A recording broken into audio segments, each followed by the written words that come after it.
Objectives of business क्या होते हैं? सोर्स ऑफ इनकम, मीन्स हम बिजनेस इसलिए करते हैं जो हमें सोर्स ऑफ इनकम जनरेट हो, मीन्स पैसा बिजनेस से आए, पहला बात। दूसरा, अगर हम बिजनेस को एक्सपेंशन करना चाहते हैं, क्या करना चाहते हैं? एक्सपेंशन करना चाहते हैं, बिजनेस को हम एक्सपेंशन करना चाहते हैं। एक्सपेंशन मीन्स हमारी जो कैपेसिटी है, अगर हमारी फैक्ट्री की कैपेसिटी मान लीजिए 1 टन प्रोडक्शन एवरी डे है, बट हम चाहते हैं वह और इनहेंस करे, इंक्रीज करे, एक्सपेंड करे, means 5 ton per day capacity अगर आए, तो इसके लिए हमें क्या करना होता है? तो यह बिजनेस हमें फंड देता है। इसके बाद it indicates the efficient working of business. हम बिजनेस इसलिए करते हैं जो हमें एफिशिएंट वर्किंग ऑफ बिजनेस ये प्रोवाइड करता है, और it can be taken as society approval of the utility of business. Business के वजह से ही हमें बहुत सारे यूटिलिटी सर्विसेज मिलते हैं। लाइक अगर आज टेलीकम्युनिकेशन सर्विस आपके पास अवेलेबल है, मोबाइल सर्विसेज अवेलेबल है, it is all due to आपका बिजनेस।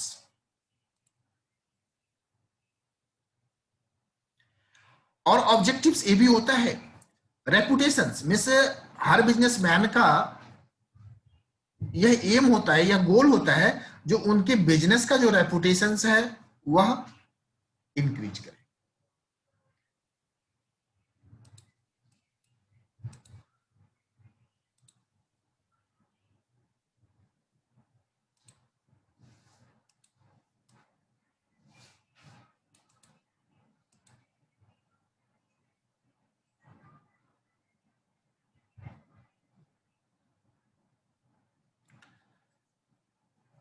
अभी जो हम बात करने जा रहे हैं आपके बारे में, रिस्क के बारे में बात करेंगे।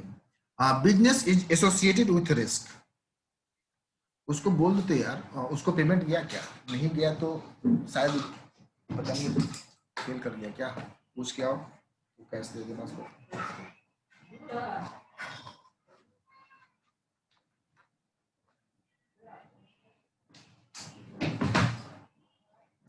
Nature of business risk. Business risk जो एराइज होता है ड्यू टू अनसर्टेनिटी। अनसर्टेनिटी करने का मतलब होता है कल क्या होना है वो आज मुझे पता नहीं है। कोई भी बिजनेस स्टार्ट होता है तो अनसर्टेनिटी से भरा होता है। आज कोविड-19 आने की वजह से आप देख सकते हैं बिजनेस में कितना बड़ा रिस्क हुआ। बहुत सारे बिजनेस 3 महीनों से, 4 महीनों से, 6 महीनों से क्लोजर स्टेज में है। एंड इन अनसर्टेनिटी की वजह से और भी चीजें आती है। अनसर्टेनिटी में और भी फैक्टर्स हैं जो इम्पैक्ट करते हैं। अभी बोल दो उसको, अभी तुम।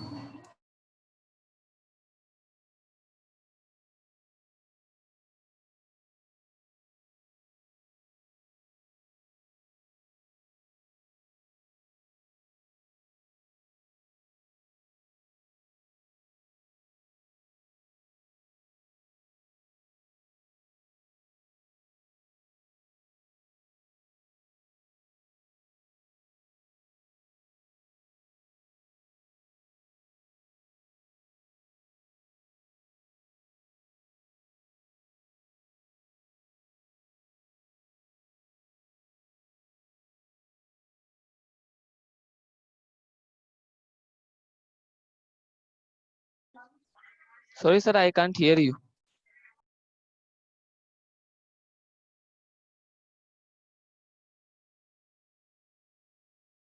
अच्छा अच्छा,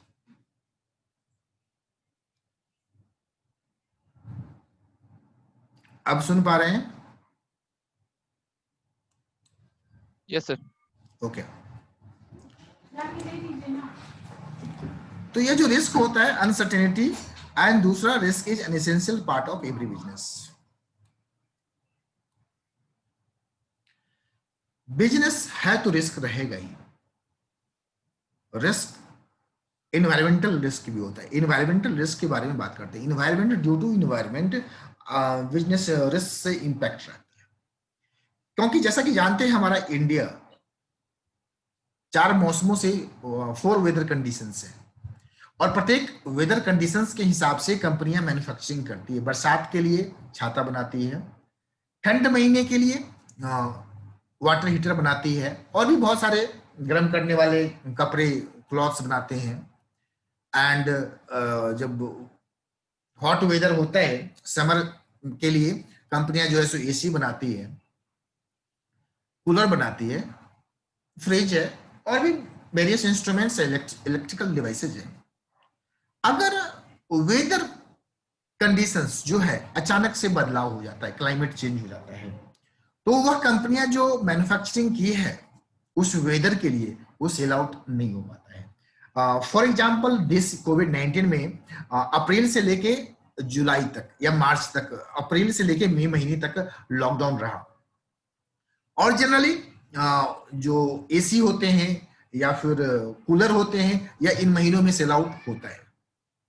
तो क्या हुआ, बिल्कुल लॉकडाउन होने की वजह से वह प्रोडक्ट सेल नहीं हो पाया, तो बहुत बड़ा रिस्क हो गया। अगर प्रोडक्ट सेल नहीं हुआ तो अगले साल वही प्रोडक्ट कैरी ऑन होगा, तो कंपनी का जो टर्नओवर है बहुत ग्रेटली इंपैक्ट।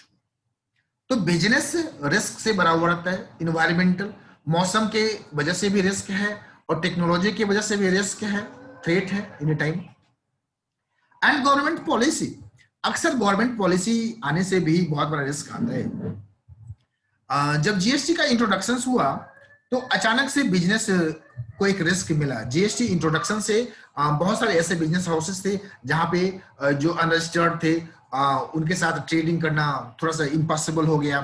प्लस नोटबंदी जैसे दौर में भी बिजनेस के लिए रिस्क आया। तो जब बिजनेस है तो रिस्क है ही, और यह रिस्क बहुत सारे कारण से हो सकता है जो मैंने नाम लिया रिस्क का। टेक्नोलॉजी की वजह से हो सकता है, चेंज इन फैशन की वजह से हो सकता है, चेंज इन गवर्नमेंट पॉलिसी की वजह से हो सकता है, एंड इन्वायरमेंटल कंडीशंस की वजह से हो सकता है। ये सारे नाम मैंने गिना दिया, तो आप लोग थोड़ा सा कॉपी पेन पे नोट करना भी नोट कर लेंगे तो ज्यादा बेहतर होगा। And degree of risk depends upon the nature and size of business. Simple सी बात है, नेचर, बिजनेस का नेचर क्या है एंड साइज क्या है उसके ऊपर डिपेंड करता है। अगर पेरिसेबल गुड्स है, पेरिसेबल गुड्स कहते हैं ऐसा सामान जो अगर विद इन टाइम यूज नहीं किया जाए तो वह बर्बाद हो जाएगा, जैसे फल हुआ, फ्रूट्स हुआ,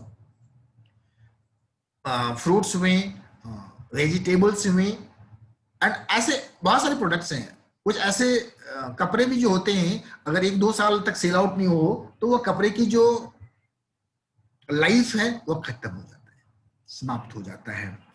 अब यहाँ पे बोला नेचर एंड साइज, बिल्कुल बिजनेस का नेचर क्या है, किस प्रोडक्ट में हम डीलिंग कर रहे हैं, पेरिसेबल गुड्स है या यूटिलिटी गुड्स है या कंज्यूमेबल गुड्स है या कैपिटल गुड्स है।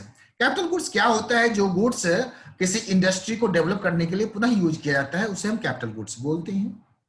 एंड साइज करने का मतलब कितना बड़ा बिजनेस का वॉल्यूम है, जितना बड़ा वॉल्यूम है बिजनेस का, जितनी बड़ी टर्नओवर है उतना बड़ा रिस्क है। अभी मैं एग्जांपल, एक छोटा सा बिजनेस, एक पान का दुकान के बारे में बात करता हूं, उनका रिस्क कितना होगा। मान लीजिए 10 लाख, 20, सॉरी 10,000, 20,000, 50,000 का कैपिटल होता है उनके बिजनेस में। अगर उनको नुकसान हुआ तो भी तो कितने का होगा, 50 अप टू कैपिटल अमाउंट होगा, और कैपिटल अमाउंट होगा प्लस उन्होंने कुछ लोन लिया होगा, उसका रिस्क होगा। लेकिन अब जब हम बात करते हैं टाटा कंपनी की, तो उनका रिस्क देखिए, इन अरबों का टर्नओवर होता है एक महीने का। उनकी ट्रक की सेल, पर डे की सेल की आप एज्यूम कीजिए, और 2 महीने बिल्कुल सेल नहीं हुआ, तो आप एज्यूम कीजिए उनका नुकसान, उनका लॉस कितना बड़ा होगा। तो loss depends on size of the business. Risk जो है वह साइज ऑफ द बिजनेस के ऊपर डिपेंड करता है, जितना बड़ा साइज उतना बड़ा रिस्क, और बिजनेस का नेचर उसके ऊपर रिस्क। एंड और जिस बिजनेस में जितना बड़ा रिस्क होता है उतना बड़ा प्रॉफिट होता है। सिंपली कहा जाता है profit is the reward for risk taking. Business में हमें जो प्रॉफिट मिलता है ड्यू टू रिस्क लेने की वजह से मिलता है।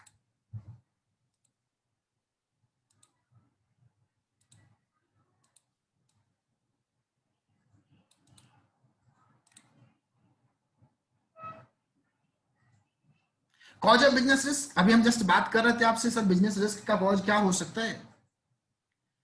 अच्छा, आप लोग को स्क्रीन पे ही दिखता है मोबाइल के डिवाइस पे, कि देखने में कठिनाई होती है, पढ़ पा रहे हैं आप लोग? Yes, sir. विजिबल है या नॉन विजिबल है, मतलब अच्छे से देख पाते हैं या फिर थोड़ा सा देखने में कठिनाई होती है? Visible है sir. विजिबल है, विजिबल है। ओके ओके, चलिए गुड। तो कॉज ऑफ बिजनेस रिस्क, तो नेचुरल कॉज, नेचुरल कॉज जब हम बात करते हैं तो आपदा, कैलामिटी, पेंडेमिक, कोविड-19, फ्लड, फायर। ह्यूमन कॉज जो आता है या जन्म लेता है, यह अगर थेफ्ट की वजह से हो सकता है, रॉबरी की वजह से हो सकता है, डिफल्केशन की वजह से हो सकता है। डिफल्केशन जानते हैं क्या होता है आप लोग? What is deflection?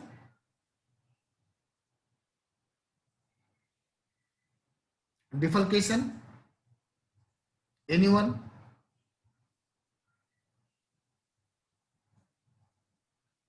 Deflection, anyone?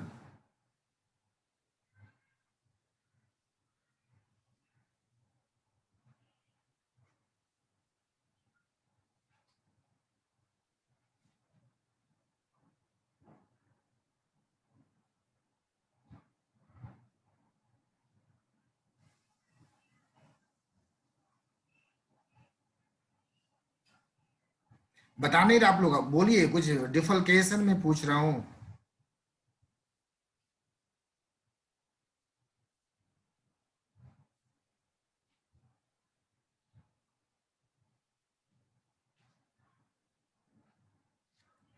Anyone डिफल्केशन?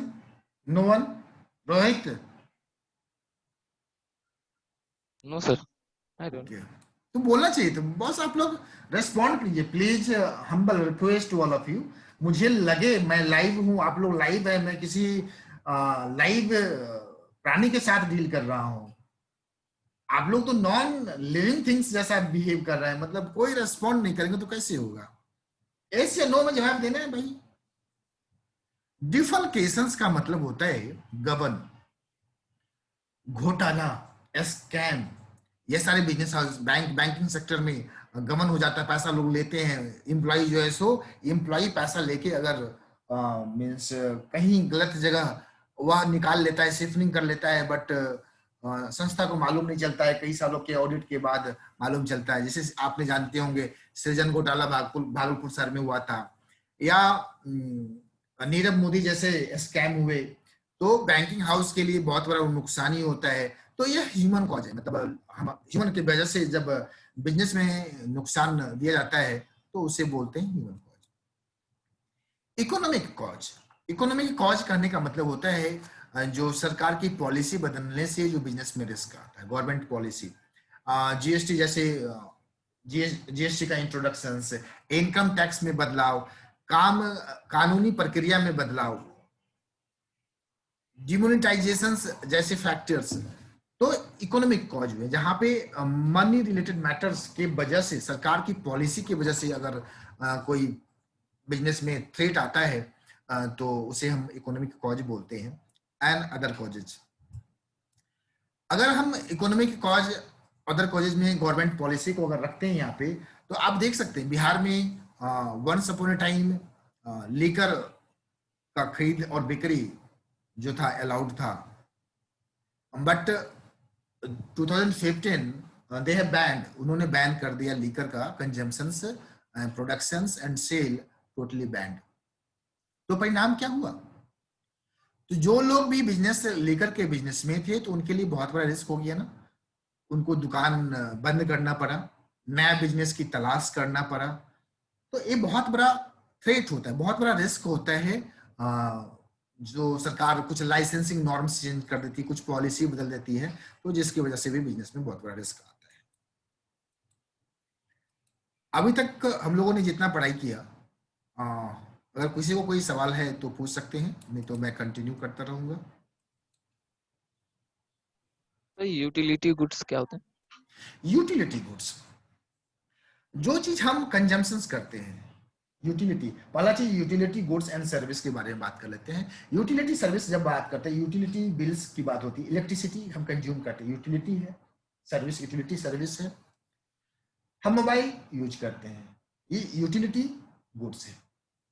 जो हम डे टू डे यूज करते हैं यूटिलिटी गुड्स में उसको कहा जाता है। ओके, ठीक है। अभी हम लोग जो बात कर रहे हैं बिजनेस, बिजनेस को स्टार्टिंग बिजनेस का बेसिक फैक्टर्स, अगर हम बिजनेस स्टार्ट करते हैं तो किन पहलुओं पे, किन किन पहलुओं पे ध्यान देना चाहिए। अगर एनीवन स्टार्ट टू बिजनेस, इधर आप थॉट करते हैं मेरे को बिजनेस करना है, तो पहली बात आपके मन में जहन में क्या आना चाहिए? Selection of business. आप चाहेंगे जो आपका बिजनेस, आप पहला बात चाहेंगे आप, एक मिनट, पहली बात आप जो चाहेंगे सिलेक्शंस ऑफ बिजनेस में से आप कौन सा बिजनेस करना पसंद करेंगे। बहुत सारे बिजनेस है, आप प्रोप्राइटरशिप के रूप में करना चाहेंगे बिजनेस, या एचयूएफ के रूप में करना चाहेंगे, पार्टनरशिप कंपनी, ये तो है ही।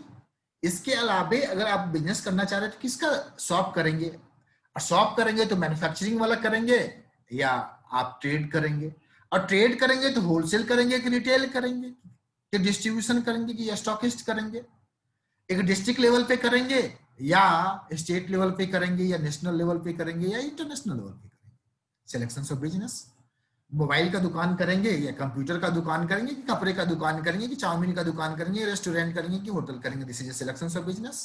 तो first of all you have to think, आपको सोचना होगा, आपको सेलेक्ट करना होगा जो आपको बिजनेस जो है सो कौन सा बिजनेस करना है।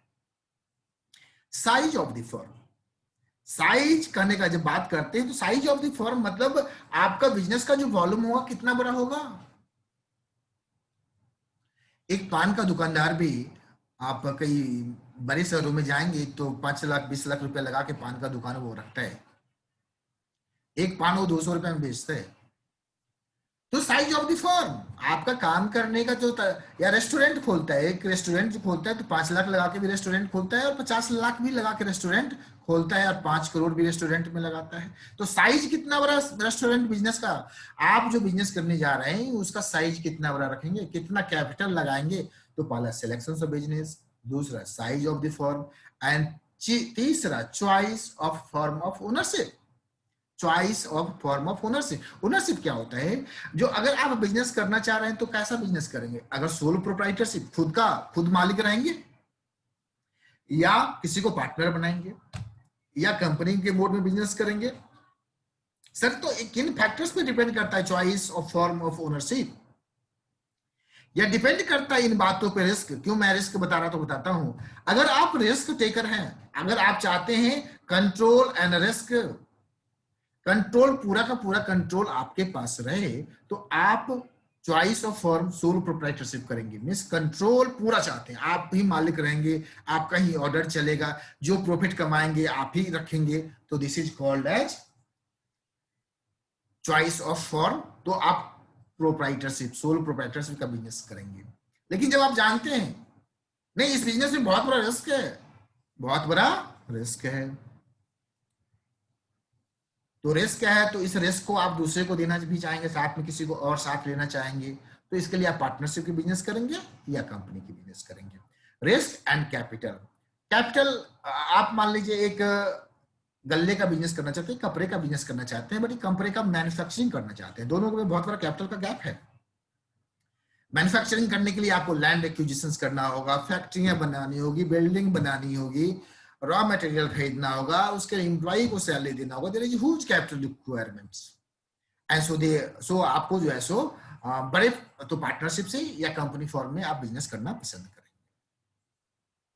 तो selection, size, choice of and locations, locations बहुत बड़ा मैटर होता है। बिजनेस करना है तो कौन से लोकेशंस पे करना है, और लोकेशंस के वजह से हर का बिजनेस डिपेंड करता है। लोकेशंस मान लिया गुजरात में बिजनेस करना है कि बिहार में करना है, और आप देख सकते हैं बिहार में जो है सो ड्यू टू यहाँ का मीन्स जो कंडीशंस है, मीन्स फ्लड कंडीशंस या लॉ एंड ऑर्डर सिचुएशंस, या जो हमारे पास इंफ्रास्ट्रक्चर अवेलेबल है, उसमें बिजनेस यहाँ बहुत ज्यादा ग्रो नहीं कर पाता है। और यही कारण है जो बिजनेस बिहार में बहुत कम है, और बिहार में मीन्स फैक्ट्रियां कम है, तो अनएम्प्लॉयमेंट ज्यादा है।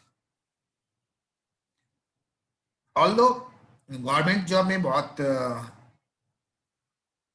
लोग प्रेफर करते हैं, बट गवर्नमेंट जॉब के एक लिमिटेशंस है। तो जब तक बिजनेस प्रॉस्पर एंड ग्रो नहीं करेगा किसी भी स्टेट में, तो अनएम्प्लॉयमेंट की जो समस्या है आप कोविड-19 में देखा, जो बिहार के और यूपी के कितने भी मजदूर भाई, प्रवासी मजदूर जो थे, बाहर में किस तरह से सफर किए। तो स्टार्टिंग के business factors, first of all selections of business करना होगा, size of the firm, choice and locations and financing the propositions. इसको समझते हैं, बड़ा अच्छा बात है। फाइनेंसिंग द प्रोपोजिशंस करने का मतलब क्या होता है? मीन्स आपकी जो फाइनेंसिंग, बिजनेस में जो पैसा लगाएंगे उसका रेशियो क्या होगा। सर रेशियो नहीं समझ में आया सर। रेशियो कहने का मतलब आप कितना कैपिटल खुद का पैसा लगाएंगे और कितना बैंक से लोन लेंगे, कितना मित्रों से लोन लेंगे, कितना रिलेटिव से लेंगे, कितना पड़ोसी से लेंगे। तो financing the proportions means business में जो पैसा लगेगा उसमें किसका कितना कितना रेशियो होगा। तो financing the propositions and physical facilities. Physical facilities अब कहने का मतलब बिजनेस में बहुत सारे इक्विपमेंट्स की जरूरत पड़ती है, मशीनरी की जरूरत पड़ती है। तो आप फिजिकल फैसिलिटीज, आप चाहे बिल्डिंग की जरूरत पड़ती है तो आप चाहेंगे तो या तो खरीद लेंगे और नहीं तो रेंट पे लेंगे, लीज पे लेंगे। मशीनरी भी लीज पे लिया जाता है। तो फिजिकल फैसिलिटीज मीन्स आप बिजनेस जब स्टार्ट कर रहे हैं तो आपकी जो फिजिकल फैसिलिटीज है, physical facilities, building, plant and machinery, वह आपका अपना खुद का है या बैंक के लोन के द्वारा है या लीज पे है।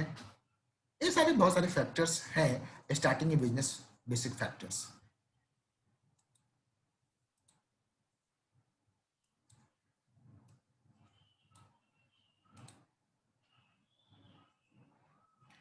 इसके बाद प्लांट का लेआउट। अगर आप मैन्युफैक्चरिंग जाना चाह रहे हैं, मैन्युफैक्चरिंग मीन्स आप चाह रहे हैं जो आपका मैन्युफैक्चरिंग, तो प्लांट मीन्स आपका फैक्ट्री का जो है सो लेआउट मीन्स फैक्ट्री जो आपकी उसकी रूपरेखा, मैप भी आपको जो है सो डिसाइड करना पड़ेगा, बनवाना पड़ेगा। जो प्लांट में कहाँ पे कौन सी मशीनरी होगी, किसके बाद कौन से प्रोसेस से गुजरेंगे। आप एक कार कार फैक्ट्री अगर आप देखते हैं, सर जी गुड मॉर्निंग, मैं 10 मिनट में कॉल बैक करता हूँ, एक क्लास ले रहा हूँ, ठीक है।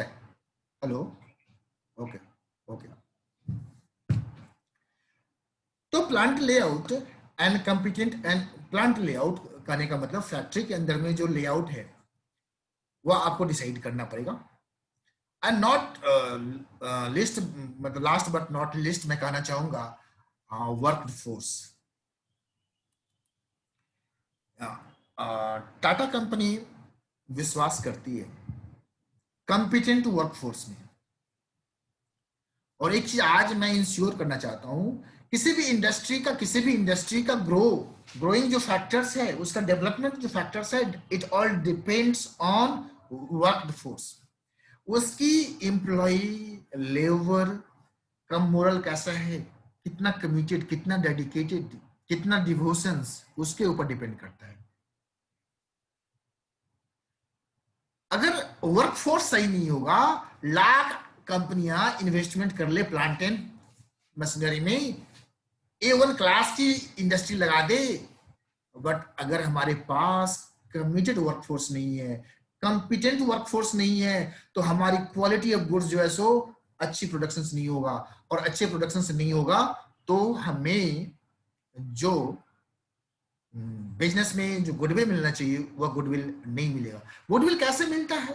कंज्यूमर से मिलता है। हम कंज्यूमर को सामान बेचते हैं और कंज्यूमर सेटिस्फेक्शन होता है, मतलब लंबे समय तक वो सामान को यूज करता है, तो उसे एक विश्वास बनता है। आज टाटा कंपनी के प्रोडक्ट के बारे में हम लोग का अंधविश्वास बना हुआ है, अरे भाई टाटा का सामान है, बिल्कुल सही होगा। क्यों? क्योंकि उनकी जो गुड्स की क्वालिटी होती है वह बहुत अच्छे क्वालिटीज होते हैं और कस्टमर उससे सेटिस्फाइड होते हैं। And tax planning. Tax planning क्या होता है? आप बिजनेस जब डिसाइड कर रहे हैं तो आपको यह भी सोचना होगा, यह भी देखना होगा जो हमारे ऊपर टैक्स का जो इंपैक्ट आने वाला है वो क्या आने वाला है। बहुत सारी गवर्नमेंट पॉलिसी आती है टाइम टू टाइम जो 10 इयर्स के लिए या 15 इयर्स के लिए, उससे अगर किसी बैकवर्ड एरिया में अगर इंडस्ट्री लगाया जाता है, फैक्ट्री लगाया जाता है, तो ऐसे कंडीशंस में उन्हें एग्जेम्पशंस मिलता है। तो टैक्स प्लानिंग, इसके बाद लॉन्चिंग द एंटरप्राइज, लॉन्च करना, प्रोडक्ट की लॉन्चिंग आप लोगों ने सुना होगा। लास्टली जब सब कुछ हो जाता है, टैक्स प्लानिंग, फैक्ट्री बन गई, प्रोडक्शन हो गया, तो उस एंटरप्राइज को लॉन्च करना होगा। These are the basic factors जो एक कंपनी को स्टार्ट करने के लिए, एक फर्म को स्टार्ट करने के लिए, एक बिजनेस को स्टार्ट करने के लिए आपको सोचना। अगर आप कॉमर्स फील्ड में जाते हैं और कभी भी कोई आता है आपसे पूछते हैं यार मेरे को बिजनेस करने हैं, कुछ बता मेरे को क्या क्या चीज करना होगा, तो आप इन चीजों को अगर उन्हें काउंट करा देते हैं या आपकी प्रैक्टिकल लाइफ में आगे जाके ये बहुत काम आने वाले सारे पॉइंट्स को आपको याद रखना है। और अगर एग्जाम में क्वेश्चंस पूछते हैं और जैसे पॉइंट्स को याद करके अगर आप इन पॉइंट्स को याद करते हैं और एग्जाम में एक्सप्लेन कर देते हैं तो बहुत अच्छा मार्क्स आप फीच कर सकते हैं। Okay, thank you. 38 मिनट्स हो गए हैं। अगर आप लोगों को कुछ सवाल है तो पूछ सकते हैं। और कल की क्लासों से जी प्लांट लेआउट फिर से एक्सप्लेन करेंगे? प्लांट लेआउट, प्लांट लेआउट क्या होता है बाबू? अब एक अच्छा 2 मिनट में मैं बताने की कोशिश करूंगा। प्लांट लेआउट, सपोज 4 व्हीलर अगर कार की अब जहां बनता है तो वह लेआउट होता है। क्या होता है? पहले एक इंजन को नट बोल्ट से, स्क्रूइंग से कसा जाता है और क्या होता है? ऑटोमेटिक होता है। उसके बाद दूसरा प्लांट होता है, फिर वो सामान ऑटोमेटिकली उस पे जाता है, फिर उसमें कुछ नया इंस्ट्रूमेंट उसके अंदर में डाल दिया जाता है, फिर वो ऑटोमेटिक आगे बढ़ा, फिर कुछ, तो कंप्लीटली लास्टली जब प्रोडक्ट बन के आता है तो कार निकल के आती है। तो एक ड्यू टू संभव हो पाता है प्लांट लेआउट। मिस प्लांट की प्रॉपरली लेआउट, जैसे मकान बनाते हैं ना, तो मकान बनाने से पहले हम लोग मैप बनाते हैं, कहाँ पे किचन होगा, कहाँ पे बाथरूम होगा, कितने साइज पे होगा, कैसा लिंटर होगा, हाइट क्या होगा, इसी को बोलते हैं लेआउट। कोई भी चीजों को करने से पहले, जैसे मोबाइल बनाना है तो मोबाइल बनाना है तो इसका साइज क्या होगा, इसके अंदर क्या डालेंगे, स्क्रीन कैसा होगा, कौन सी क्वालिटी की सामान होगी, तो this is all about layout. उसी चीज का संरचना, लेआउट का मतलब होता है ढांचा, स्ट्रक्चर। ओके सर, एक बार आप जो सर बारिश की वजह से नेटवर्क मेरे फोन में खत्म हो गया था। 10:50 में नेटवर्क आया, तो आप सर प्लीज थोड़ा वो जो पढ़ाया उसका वीडियो भेज देंगे ग्रुप में। आज, हाँ एकदम वीडियो, आज का वीडियो एकदम हम शेयर कर देते हैं। और जितने भी क्लास लास्ट में लिया हूँ वो भी वीडियो जो है सो यूट्यूब पे मैं डाल दूंगा। ठीक है सर, थैंक यू। ठीक है।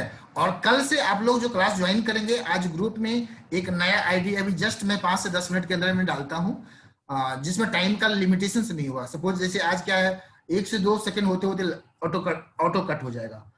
और हमारे दोनों क्लास एक ही मिस आईडी से आप लोग कनेक्ट हो सकते हैं, जो कंफ्यूजन नहीं रहेगा, जो कौन से आईडी से कनेक्ट होना है, कौन से आईडी से कनेक्ट नहीं होना है। ओके